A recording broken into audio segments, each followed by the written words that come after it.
আজকে আপনাদের সবার সামনে একটা কথা বলবো, আমাদের কিছু ভুল ত্রুটি আছে, আমাদের কিছু ভাই বিপদগামী ভাই আছে যারা 5 তারিখের পরে অনেক বড় বড় নেতা হয়েছেন, অনেক কিছু করেছেন, অনেক কিছু করতেছেন। আমি তাদের উদ্দেশ্যে বলবো, যারা ওই অন্যায় পথে এখন আছেন, আমরা দয়া করে এই পথ থেকে সরে আসেন। যদি আগামীতে আপনার দলকে আপনারা ক্ষমতায় দেখতে চান, রাষ্ট্রনায়ক হিসেবে তারেক রহমানকে দেখতে চান, তাহলে আপনি এই পথ থেকে সরে আসতে হবে। আপনারা যদি কেউ সরে না আসেন, তাহলে আপনাদেরকে কিভাবে দল সরিয়ে দেবে, দলে সরে সিদ্ধান্ত নিবে সময়মত। এবং পাশাপাশি আপনারা দেখছেন পত্র পত্রিকায়, আপনারা যারা ফেসবুক চালান, এই পর্যন্ত 7,000-এর উপরে অনেক ত্যাগী নেতা কর্মীকে দল থেকে বহিষ্কার করা হয়েছে এবং আজীবনের জন্য বহিষ্কার করা হয়েছে।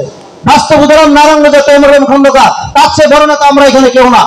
ম্যাডামের উপদেষ্টা ছিলেন, সেই তৈমুর খন্দকারকে এখন কেউ জিজ্ঞাসা করে না। আপনি যখন দলের বাইরে আপনাকে চলে ফেলে দিবে, তখন আপনাকে আর কেউ জিজ্ঞাসা করবে না, আপনার এই ক্ষমতা আর দেখাইতে পারবেন না। অতএব আপনি যদি সেই ক্ষমতা ধরে রাখতে চান, সম্মান ধরে রাখতে চান, তাহলে আপনি সেই বিপদগামী পথ থেকে ভালো পথে আসতে হবে, দলের সুনাম অর্জন করতে হবে, মানুষের ভালোবাসা আদায় করতে হবে, এবং যাতে আপনিও বিপদে না পড়েন, দলও বিপদে না পড়ে। পাশাপাশি আমরা এখানে অনেক বিজ্ঞ নেতৃবৃন্দ আছেন, অনেক ভালো পরামর্শ দিবেন।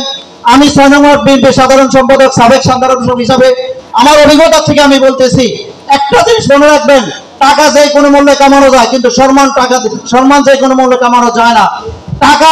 টাকার পাহাড় করা যায়, সম্মানের পাহাড় চাইলেই করা যায় না। অনেক টাকা আছে, মানুষ সামনে দিয়ে হাঁটে গেলে বিভিন্ন মন্তব্য করে, আর অনেকের কিছু নাই, তাকে মানুষ সালাম দেয়, ডাক দিয়ে কথা বলে, ডাক দিয়ে হাত মিলায়। শহীদ জিয়ার আদর্শ, শহীদ রাষ্ট্রপতি জিয়াউর রহমানের আদর্শ ছিল কোন আদর্শ? সেই আদর্শ ছিল আপনি একজন শত্রুকে বন্ধ করে নেবেন। শহীদ জিয়ার আদর্শ ছিল আপনি আপনার ধর্ম পালন করবেন, স্বাধীনভাবে পালন করবেন, যার যার ধর্ম সে যেভাবে স্বাধীনভাবে পালন করবেন, যার যার মত প্রকাশ করবেন। শহীদ প্রেসিডেন্ট জিয়াউর রহমানের ধর্ম ছিল নিজের জন্য না, দেশের জন্য কিছু করবেন, সমাজের জন্য কিছু করবেন। আমরাও তাই করবো। যদি শহীদ জিয়ার সৈনিক বলি, তাইলে আমরা শহীদ জিয়ার আদর্শকে ফলো করব। আমরা যার যার নিজের আখের গোছানোর চেষ্টা করব না, দলকে ক্ষতিগ্রস্ত করব না, সমাজকে বিশৃঙ্খলা সৃষ্টি করব না।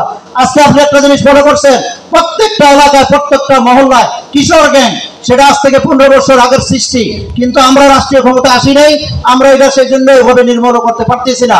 তবে আমরা কথা দিচ্ছি, যদি ইনশাল্লাহ শহীদ প্রেসিডেন্ট জিয়াউর রহমানের দল তারেক জিয়ার হাতে এই দেশ যদি ক্ষমতা আসে, আল্লাহ যদি আনে জনগণের ভোটে, আর এখানে যদি নারায়ণগঞ্জ 4 আসন থেকে একজন ভালো মানুষ যদি নির্বাচিত হয়, আমরা যার আশা নিয়ে আমরা বুক বেঁধে আছি, সে হলো আমাদের সকলের শ্রদ্ধাভাজন ব্যক্তিত্ব জনাব আলহাজ মোহাম্মদ শাহ আলম সাহেব।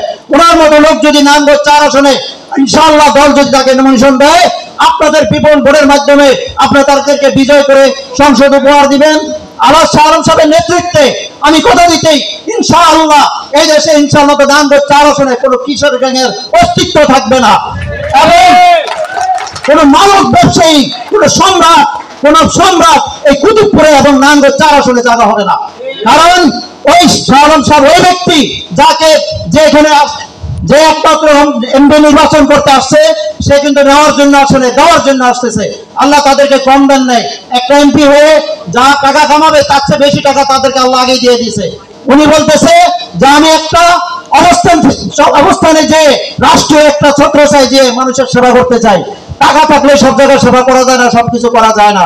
এই জন্য প্রয়োজন একটি সম্মানজনক একটা চেয়ারের। সেই চেয়ার যদি আল্লাহ রাব্বুল আলামিন শাহ আলম সাহেবকে নির্ধারণ করে থাকেন, তাহলে আমি কথা দিচ্ছি ইনশাআল্লাহ আপনারা সবাই বিশ্বাস করবেন, আল্লাহ শাহ আলম সাহেবের মাধ্যমে কোন সন্ত্রাস, চাঁদাবাজ, কোন মাদক ব্যবসায়ী অন্তত নারায়ণগঞ্জ 4 আসনে অবস্থান করতে পারবে না।